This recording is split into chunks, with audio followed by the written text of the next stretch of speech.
UP में निवेशकों का मेला। नमस्कार, मैं आपके साथ के राणा, इंडिया वॉइस देख रहे हैं आप। प्रधानमंत्री नरेंद्र मोदी आज उत्तर प्रदेश निवेशक सम्मेलन में की तीसरी ग्राउंड ब्रेकिंग सेरेमनी यानी कि जीबीसी में शामिल होंगे। इस दौरान पीएम मोदी 80,000 करोड़ के 1,406 प्रोजेक्ट्स का शिलान्यास करेंगे। इन प्रोजेक्ट्स में कृषि, आईटी, इलेक्ट्रॉनिक्स, एमएसएमई, ऊर्जा, फार्मा, पर्यटन, रक्षा और ऐसे सेक्टर्स शामिल होंगे। इस सेरेमनी में देश के शीर्ष उद्योगपति शामिल होंगे। अडानी समूह के अध्यक्ष और एमडी गौतम अडानी, आदित्य बिड़ला समूह के अध्यक्ष कुमार मंगलम बिड़ला, आईटीसी लिमिटेड के अध्यक्ष और एमडी संजीव पुरी, हीरानंदानी ग्रुप के एमडी निरंजन हीरानंदानी, जिंदल ग्रुप के चेयरमैन और एमडी सज्जन जिंदल समेत तमाम उद्योगपतियों का आना तय माना जा रहा है। पीएम मोदी और उद्योगपतियों की सुरक्षा व्यवस्था चाक चौबंद की गई है। साथ ही साथ कार्यक्रमों को आकर्षित बनाने के लिए राजधानी लखनऊ में साज सज्जा पर भी खास जोर दिया गया। आपको बता दें कि तीसरी ग्राउंड ब्रेकिंग सेरेमनी के इस कार्यक्रम में सीएम योगी भी सीधी नजर बनाए हुए हैं।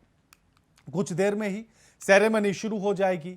गोमती नगर में इंदिरा गांधी प्रतिष्ठान में इस सेरेमनी का आयोजन किया जा रहा है। इस पर हम आज खास चर्चा करेंगे कि आखिर इस सेरेमनी से उत्तर प्रदेश को कितना लाभ मिलेगा, उत्तर प्रदेश की अर्थव्यवस्था को क्या फायदा होगा, कितना रोजगार उत्तर प्रदेश की जनता को मिलेगा और किस तरह से उत्तर प्रदेश विकास के नए आयाम लिखेगा और कब तक ये सारी चीजें पूरी होंगी। इन सभी बातों पर आज हम चर्चा करेंगे कि उत्तर प्रदेश में जो निवेशक आ रहे हैं आखिर उसको लेकर क्या कुछ बदलने वाला है उत्तर प्रदेश के भीतर आज इस तीसरी ग्राउंड ब्रेकिंग सेरेमनी में। इससे पहले भी 2 ग्राउंड ब्रेकिंग सेरेमनी हो चुकी है। अगर जीबीसी यानी कि ग्राउंड ब्रेकिंग सेरेमनी 1 की बात की जाए तो उसमें 61,000 करोड़ का निवेश हुआ। प्रधानमंत्री की अध्यक्षता में 29 जुलाई 2018 को पहला जेबीसी हुआ। 61,800 करोड़ से अधिक का निवेश, 81 परियोजनाएं शुरू की गई। रिलायंस जियो और बीएसएनएल ने पूरे देश में ऑप्टिकल केबल बिछाया। अडानी पावर ने 765 केवी घाटमपुर हापुड़ ट्रांसमिशन लाइन पर काम किया। पेटीएम ने अपना कैंपस और हेडक्वार्टर बनाया। वर्ल्ड ट्रेड सेंटर ने मोबाइल मैन्युफैक्चरिंग हब डेवलप किया। कैंट आरओ सिस्टम ने वाटर प्यूरिफायर के मैन्युफैक्चरिंग का प्लांट लगाया।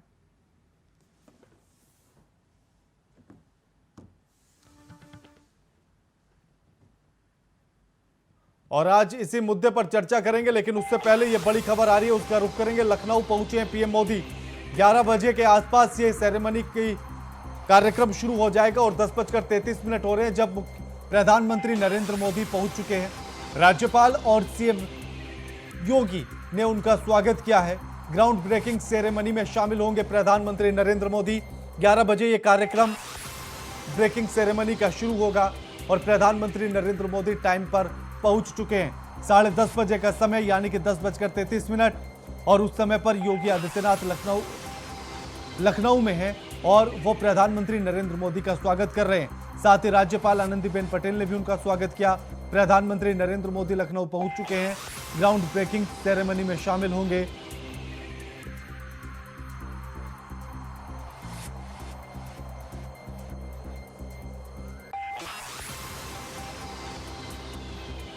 इसके साथ ही आपको बता दें कि जो दूसरी ग्राउंड ब्रेकिंग सेरेमनी थी उसमें 67,000 करोड़ का निवेश हुआ था। यह 28 जुलाई 2019 को इस सेरेमनी का आयोजन किया गया था। 67,000 का निवेश, 290 परियोजनाएं शुरू, यानी कि हर बार ये योजनाएं बढ़ती चली गई। जहां पहली सेरेमनी में 61,000 करोड़ का निवेश हुआ था, वहीं 81 परियोजनाओं का शिलान्यास किया गया था। वहीं दूसरी सेरेमनी में 67,000 का निवेश हुआ, लेकिन परियोजनाओं की संख्या 290 हो गई। वहीं अब तीसरी में जहां 80,000 करोड़ का निवेश और वहीं परियोजनाओं की संख्या बढ़कर 1406 हो गई है। सैमसंग ने नोएडा में मोबाइल मैन्युफैक्चरिंग यूनिट शुरू की थी 2019 में। आईटीसी ने हरदोई में फूड प्रोसेसिंग सेंटर और वेयर हाउस शुरू किया। पेप्सिको ने मथुरा में फूड प्रोसेसिंग यूनिट शुरू की। अडानी ग्रुप ने इंडियन ऑयल कॉरपोरेशन के साथ पीएनजी इंफ्रास्ट्रक्चर के साथ जौनपुर में सिस्टम लगाया। अल्ट्राटेक ने प्रयागराज में सीमेंट यूनिट शुरू की। ओमेक्स ऑटो ने रायबरेली में ऑटोमोबाइल पार्ट मैन्युफैक्चरिंग शुरू किया। लावा इंटरनेशनल कंपनी ने नोएडा में मैन्युफैक्चरिंग यूनिट शुरू की।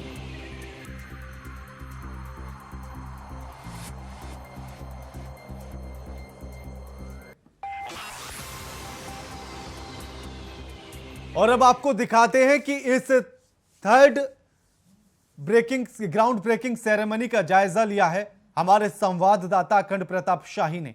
क्या कुछ तैयारियां और कैसे कार्यक्रम आयोजित किया जा रहा है, दिखाते हैं आपको। उत्तर प्रदेश में तीसरा ग्राउंड ब्रेकिंग सेरेमनी आज आयोजित किया जा रहा है और इस समय हम मौजूद हैं इंदिरा गांधी प्रतिष्ठान में। इंदिरा गांधी प्रतिष्ठान में इस आयोजन को लेके जो भव्य तैयारियां हैं वो पूरी हो चुकी हैं। कुछ दिन पहले से ही ये तैयारियां चल रही थी और अब प्रधानमंत्री का इंतजार हो रहा है। 11 बजे प्रधानमंत्री यहां पहुंचेंगे, मुखातिब होंगे तमाम उद्योगपतियों से, तमाम वो जो नामचीन हस्तियां हैं जो आज बुलाई गई हैं विशेष रूप से, उन सभी से मुखातिब होंगे और साथ ही ये मैसेज देने की कोशिश होगी कि 2024 के लिए जो बुनियाद तैयार कर रहा है वो उत्तर प्रदेश बुनियाद तैयार कर रहा है, इंफ्रास्ट्रक्चर के मामले में, औद्योगिकीकरण के मामले में, निवेश के मामले में और सबसे अधिक भरोसे के मामले में। तो उत्तर प्रदेश की ये तैयारियां कितनी माकूल हैं, कितनी खूबसूरत हैं, ये सब कुछ आप दृश्य के जरिए देख सकते हैं। और अब इंतजार हो रहा है प्रधानमंत्री का और तमाम इन्वेस्टर्स जो कल पहले ही पहुंच चुके हैं। कल रात में मुख्यमंत्री योगी आदित्यनाथ ने अपने आवास पर एक डिनर का आयोजन किया था जिसमें तमाम हस्तियां उसमें मौजूद रहीं, तमाम उद्योगपति उसमें मौजूद रहे, योगी सरकार के तमाम मंत्री उसमें मौजूद रहे और वो एक मैसेज देने की कोशिश थी कि हम मेज़बानी के लिए तैयार हैं और इंतज़ार कर रहे हैं कि आप आइए, यहाँ निवेश करिए, उत्तर प्रदेश में रोज़गार के अवसर बढ़ाइए और उत्तर प्रदेश को तरक्की के रास्ते पर लाने के लिए जो भी ज़रूरतें हैं वो सरकार आपके साथ पूरी करने के लिए पूरी तरह मुस्तैद है। बहरहाल अब इंतजार हो रहा है प्रधानमंत्री का और देखना है कि जब प्रधानमंत्री मुखातिब होते हैं जनता से, उद्योगपतियों से और देश से, तो क्या कुछ चीज़ें वो सामने रखते हैं। कैमरामैन सुभाष चंद्रा के साथ अखंड प्रताप शाही, इंडिया वॉइस, लखनऊ। और आज इसी मुद्दे पर हम चर्चा करेंगे कि आखिर उत्तर प्रदेश में जो निवेश होने जा रहा है उसका कितना फर्क उत्तर प्रदेश की अर्थव्यवस्था पर पड़ेगा। हमारे साथ जो मेहमान हैं उनका परिचय आपसे करा देते हैं। हमारे साथ डॉक्टर नितेंद्र यादव जुड़ गए, प्रवक्ता हैं समाजवादी पार्टी के। प्रदीप सिंह हैं, नेता बीजेपी। दीपक उपाध्याय अर्थशास्त्री हैं और आरबी उपाध्याय वरिष्ठ पत्रकार हैं। आज इन चारों से हम चर्चा करेंगे। दीपक जी, सबसे पहला सवाल आप ही से, क्योंकि सबसे पहले इन सारी चीजों को समझना बड़ा जरूरी है कि आखिर इस तीसरी सेरेमनी के बाद जब 80,000 करोड़ का निवेश हो जाएगा तो उत्तर प्रदेश की अर्थव्यवस्था पर कितना फर्क पड़ेगा और किस तरह से पड़ेगा। दीपक जी।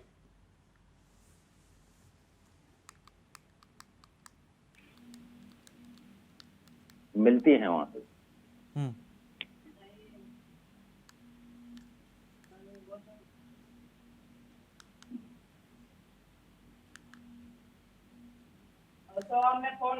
दीपक जी सुन पा रहे हैं मुझे? दीपक जी मेरी आवाज आ रही है आपको?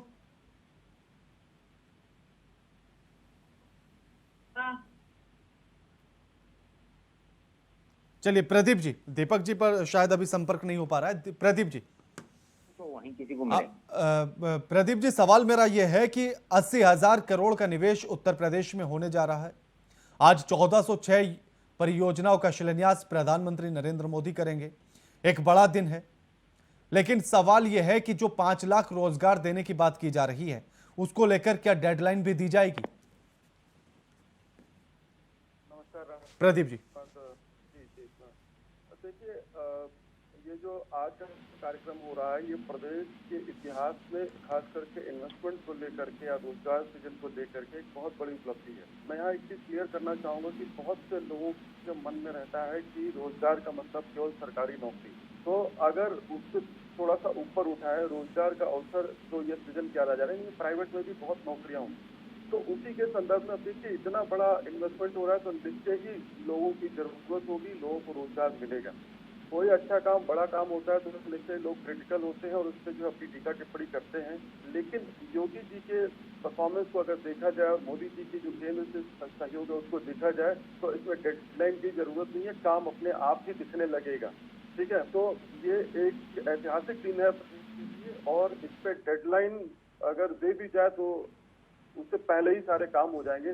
और ये जो 5 लाख रोजगार उत्पन्न करने की बात है, इसमें कई सारे पेरिफेरल भी रोजगार उपलब्ध होंगे, ताकि एसेसरीज में जैसे कोई बड़ी कंपनी निवेश करती है तो उसके संबंध में उसको सेवा प्रदान करने वाले भी बहुत से ऐसे रोजगारों का सृजन होगा जो कि डायरेक्टली उस इन्वेस्टमेंट से नहीं जुड़े रहेंगे।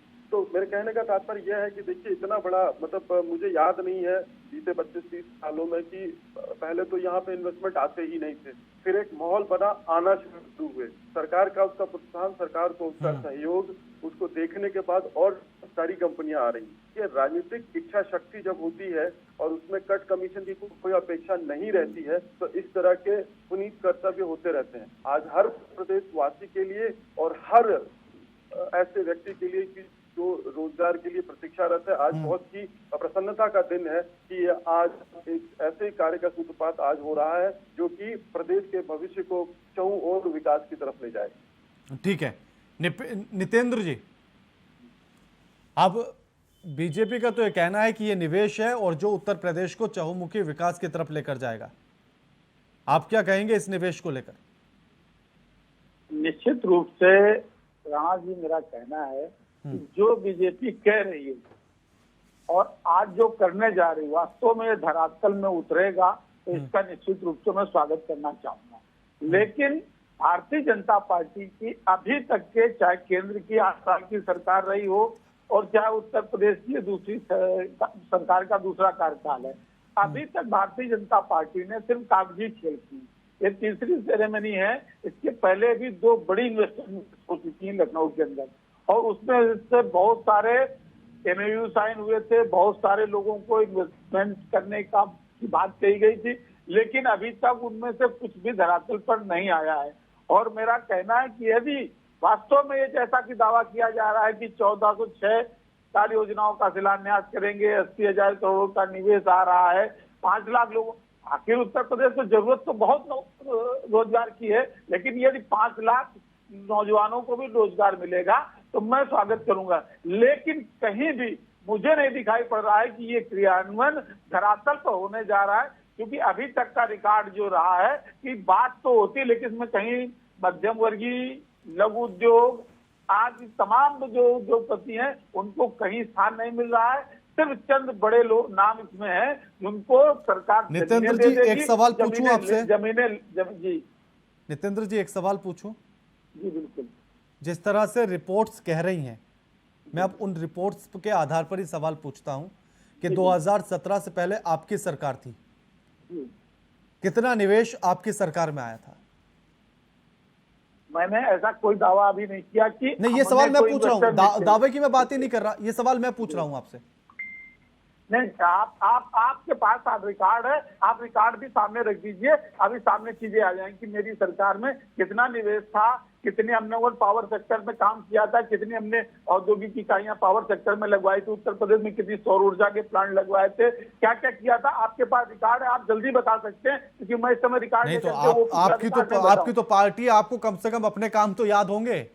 बिल्कुल मेरे काम, मुझे अपने काम याद हैं और मैं आपको पूरे काम बता रहा हूं कि उत्तर प्रदेश में ललितपुर से लेकर के, पारा से लेकर के, घाटमपुर के अंदर लेकर के और पनकी तक जितनी पावर सेक्टर की इकाइयां लगाई और 13,000 से लेकर 21,000 मेगावाट का बिजली का उत्पादन करने का काम समाजवादी सरकार में हुआ।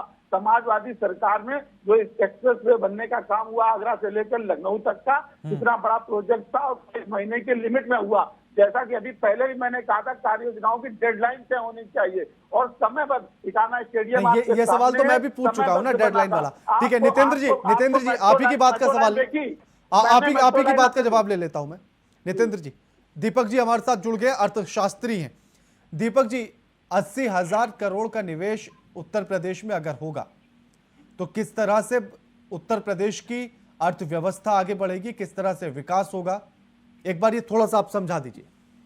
देखिए 80,000 करोड़ रुपए बहुत बड़ा अमाउंट है और अगर किसी भी राज्य में इतना बड़ा इन्वेस्टमेंट आता है तो उसका असर मल्टीपल होता है। जिस तरह से अब योगी सरकार और केंद्र की मोदी सरकार कोशिश कर रही है कि टेक्नोलॉजी में आगे बढ़ा जाए और इसी वजह से जो ये जेवर का एयरपोर्ट बन रहा है उसके आसपास इंटरटेनमेंट सिटी बनाने की कोशिश की बात कह रहे हैं, प्रपोजल है ऐसा। उसके साथ साथ जो लॉजिस्टिक फर्म्स हैं वो काफी बड़ी संख्या में आना चाहती है। एक बड़ा बदलाव इस समय अर्थव्यवस्था में हो रहा है कि जो एक बड़ा सेक्टर है कार मैन्युफैक्चरिंग का, वो पेट्रोल और डीजल की बजाय बैटरी वाले इंजन पर जा रहा है। और ऐसे में अगर कोई बड़ी कार कंपनी इन्वेस्टमेंट करती है नोएडा में या इससे लगे हुए एरियाज में उत्तर प्रदेश में, तो वो एक बड़ा कदम होगा। उससे ना सिर्फ रोजगार आएंगे बल्कि एंसिलरीज जो है, छोटी छोटी कंपनियां जो कि उत्तर प्रदेश में बहुत सारी हैं लेकिन लंबे समय से उन पे कोई काम नहीं हुआ, अगर वो एंसिलरीज डेवलप होंगी तो छोटे गांव, छोटे कस्बों से लेके गांव के लोगों तक को भी रोजगार मिलेगा और एक तरीके से नया एक उद्देश्य मिल जाएगा लोगों को। आपको शायद याद होगा कि उत्तर प्रदेश में आज भी बहुत सारे इलाकों में, चाहे मुरादाबाद हो, आगरा हो, मेरठ हो या कानपुर हो, वहाँ पे छोटे छोटे बहुत सारे उद्योग हैं लेकिन उनके साथ कनेक्टेड कोई बड़ा उद्योग उस तरह से नहीं है और वो पुराने समय से वही उद्योगों पे काम करते आ रहे हैं, वही इंडस्ट्री पे काम कर रहे हैं जो 50 साल पहले भी थी। चाहे वो ब्रास का काम हो, चाहे वो लेदर का काम हो, चाहे वो कुछ और छोटे मोटे चीजें बनाना हो, लेकिन बड़ी इंडस्ट्री वहाँ पर कोई नहीं आई थी। अगर कार कंपनी कुछ आ जाती है उत्तर प्रदेश में या टेक्नोलॉजी कंपनी, जैसे कि सैमसंग ने अपना प्लांट ग्रेटर नोएडा में लगाया था, कुछ और कंपनियों के प्लांट वहां पर आते हैं, तो इससे जो अन्य कल पुर्जे बनाने का काम है वो बाकी कंपनियों के पास जाएगा। एक बड़ा एक चीज और मैं कहना चाहूंगा, डिफेंस कॉरिडोर जो बन रहा है और उत्तर प्रदेश में झांसी में उसका एक बड़ा एरिया उसको कवर कर रहे हैं, तो डिफेंस सेक्टर आने वाले समय में भारत का सबसे बड़ा सेक्टर के तौर पे डेवलप होने जा रहा है, क्योंकि अब हम घरेलू जो कंपनियां हैं उनको बढ़ावा दे रहे हैं। तो ऐसे में उत्तर प्रदेश में ये 80,000 करोड़ रुपया पूरे उत्तर प्रदेश की शक्ल के साथ साथ पूरे भारत की शक्ल भी बदल सकता है। बिल्कुल ठीक है। आरबी उपाध्याय जी, आपने दोनों सरकारों को बड़े बेहतर तरीके से देखा होगा, आपने समाजवादी पार्टी की सरकार को भी देखा। अब मैं आपसे यही जानना चाहता हूं कि आखिर पिछली सरकारों की स्थिति क्या थी और इस बार की सरकार की स्थिति क्या है, क्योंकि दोनों पार्टियां अपने अपने दावे करती हैं, सही आप बता सकते हैं?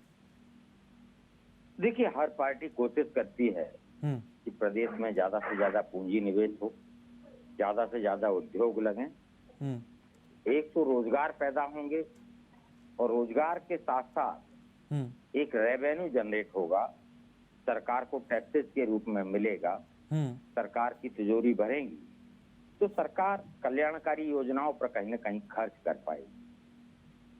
और देखिए, आज का जो युग है पैसे का बोलबाला है, पूंजीवाद अपने चरम पर है। बिना पैसे के न तो कोई सरकार कल्याणकारी योजनाएं चला सकती है और बिना पैसे के न रोजगार मिल सकता है, न इंफ्रास्ट्रक्चर सुधर सकता है। पैसा बहुत बड़ी जरूरत है। तो एक अच्छी पहल उत्तर प्रदेश सरकार की है और जहां तक पिछली सरकारों का इस सरकार की तुलना अगर आप करते हैं, देखिए पिछली सरकारों ने भी जितने संसाधन थे उनका बेहतर प्रयोग किया और एक अच्छा प्रदर्शन किया। इस बार बीजेपी की सरकार है, इस बार अलग ये है कि प्रधानमंत्री का सहयोग है। देखिए आज जो हो रहा है उसमें ग्राउंड ब्रेकिंग सेरेमनी में प्रधानमंत्री खुद उपस्थित रहेंगे। तो जो एक डेडलाइन वाली बात हो रही थी कि भी बहुत सारी कंपनियां एमओयू साइन करती हैं लेकिन यथार्थ के धरातल पर वो निवेश नहीं करती हैं, तो मैं समझता हूं कि प्रधानमंत्री की उपस्थिति में कोई भी उद्योगपति या कोई भी कंपनी इस तरह का दुस्साहस नहीं करेगी कि वो एमओयू साइन कर दे और निवेश न करे। 2024 का इलेक्शन सर के ऊपर है और मैं समझता हूं उसकी तैयारी अभी से बीजेपी ने शुरू कर दी है। और उत्तर प्रदेश एक महत्वपूर्ण प्रदेश है, यहीं से दिल्ली का रास्ता निकलता है। प्रधानमंत्री उत्तर प्रदेश से ही आते हैं, यानी उत्तर प्रदेश से ही चुनकर पार्लियामेंट में पहुंचे हैं। और इस बार जो हालात रहे 2017 में, तो बीजेपी बहुत अच्छा प्रदर्शन नहीं कर पाई है, तो वो भी एक चिंता की बहुत बड़ा सब्जेक्ट है कि भैया अगर यही हालत 2024 में रही तो कहीं ना कहीं दिक्कतें बढ़ सकती हैं।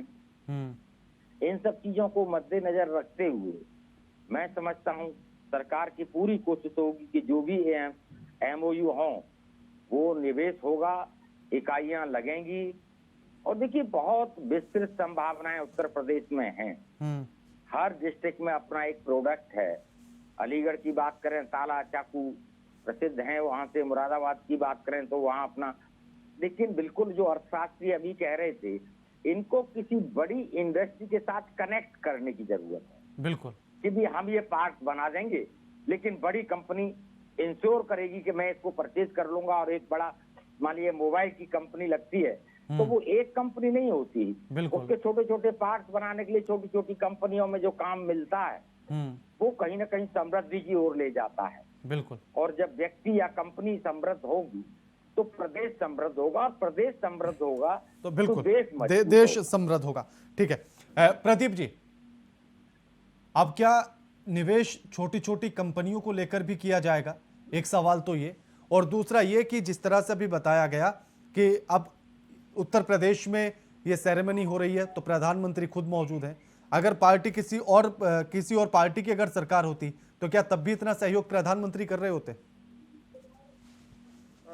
बड़ा मजेदार सवाल पूछा सर। देखिए प्रधानमंत्री देश के हैं और हम अपने चुनावी उसमें बोलते हैं कि देखिए डबल इंजन की सरकार है। जहां डबल इंजन की सरकार नहीं है, क्या वहां पे प्रधानमंत्री का रवैया ऐसा रहा है? आपके अगर नजर में हो तो बताएं। मुझे तो नहीं लगता कि ऐसा रहा हो प्रधानमंत्री। हाँ नहीं, क्योंकि लगातार आरोप लगते हैं ना। दिल्ली में अरविंद केजरीवाल लगातार आरोप लगाते हैं कि केंद्र सहयोग नहीं करती। झारखंड में हेमंत सोरेन लगाते हैं कि केंद्र सहयोग नहीं करती। राजस्थान में गहलोत जी लगाते हैं। अरविंद केजरीवाल जी तो ब्रह्मांड से इतर के नेता, व्यवहारिक नहीं है। समाजवादी पार्टी तो कभी थोड़ा बहुत व्यवहारिक बात पूछ भी लेती है, लेकिन वो व्यवहारिक बातें नहीं होती है। मैं आता हूँ, आदरणीय अरविंद उपाध्याय जी ने अभी बहुत ही सिंपल और सीधे शब्दों में बता दी कि जो दूसरे कुटीर या लघु उद्योग हैं, ये पेरिफेरल एक्टिविटीज उनको अर्थशास्त्रीय टर्म में बोलते होंगे कि भाई बड़ी कंपनी आती है तो उनके लेबर्स के लिए सप्लाई चेन या उस तरह की जो रॉ मटेरियल उपलब्ध कराने की व्यवस्था होती है, उससे भी कई रोजगार सृजन होते हैं। और नितेंद्र भाई ने अभी आरोप लगाया कि ये सरकार काली जो है शुरुआत करती है और करती धरती कुछ नहीं है। तो मैं पूछना चाहूंगा कि भाई साहब आपको टीका लगा था कि नहीं लगा? आपने लगवाया है कि नहीं लगवाया? अगर लगवाया है तो बहुत अच्छी बात है,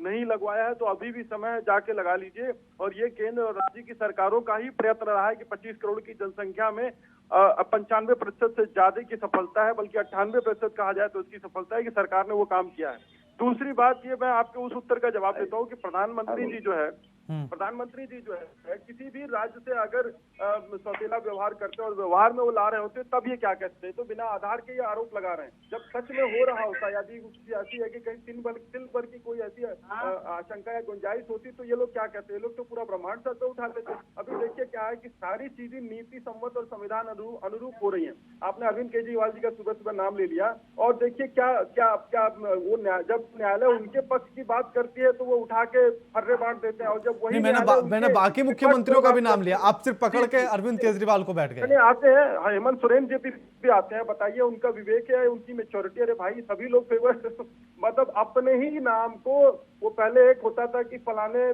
दरोगा ने फलाने दरोगा से उत्तर प्रदेश में चुटकुला चलता था। उसी तरह से झारखंड में हेमंत सोरेन जी ने अपनी ही फर्म को अपने ही साइन से साइन करके दे दिया। बताइए अब इसमें तो कोई नादान बच्चा या युवा जो होगा राजनीति का वो भी समझता होगा कि यार ऐसी गलतियां नहीं की जाती है। अब उनकी सीट जाने की नौबत है, केवल डिले हो रहा है सरकारी मशीनरी की तरफ। चुनाव आयोग ने जो ये बात कही है, तो हेमंत सोरेन जी का आरोप लगाना वो कांग्रेस के साथ सहयोग में है सरकार में, वहां पे ये लाजमी है, ये कोई अनएक्सपेक्टेड हमारे लिए नहीं है। वो तो आरोप लगाएंगे, अपनी गलती नहीं देख रहे हैं कि भूल से लग गया, क्या लग गया, अब उनकी अपरिपक्वता है, उसके हम लोग क्या टिप्पणी कर सकते हैं। जिस प्रकार से वो अपनी अपरिपक्वता के कारण से इस तरह की छोटी चूकें कर बैठे, हो सकता है मैं एक बार के लिए भी कह सकता हूँ कि नहीं, उनकी नियति साफ सी गलती से हो गई, लेकिन आपने फाइल भी नहीं पढ़ी और गलती ऐसी, मतलब ये बहाना बनाना ही एकदम से निराधार है। ठीक है, समय समाप्त। शुक्रिया आप सभी का हमारे साथ इस चर्चा में जुड़ने के लिए। प्रदीप जी आपका भी, दीपक उपाध्याय जी आपका भी, निपेंद्र जी आपका भी और आरबी उपाध्याय जी आपका भी शुक्रिया हमारे साथ इस चर्चा में जुड़ने के लिए। लेकिन आज उत्तर प्रदेश में इन्वेस्टर्स मीट हो रहा है और यह तीसरी ग्राउंड ब्रेकिंग सेरेमनी है, जिसमें 80,000 करोड़ का निवेश होगा और 1406 परियोजनाओं का शिलान्यास आज प्रधानमंत्री नरेंद्र मोदी करेंगे। जब पहली ग्राउंड ब्रेकिंग सेरेमनी हुई थी तो 61,000 करोड़ का निवेश हुआ था, दूसरी में 67,000 करोड़ का निवेश हुआ था और अब 80,000 करोड़ का निवेश होगा। अब देखना यह होगा कि उत्तर प्रदेश किस तरह से इस निवेश के बाद विकास के नए आयाम लिखता है। इस कार्यक्रम में फिलहाल इतना ही। नमस्कार।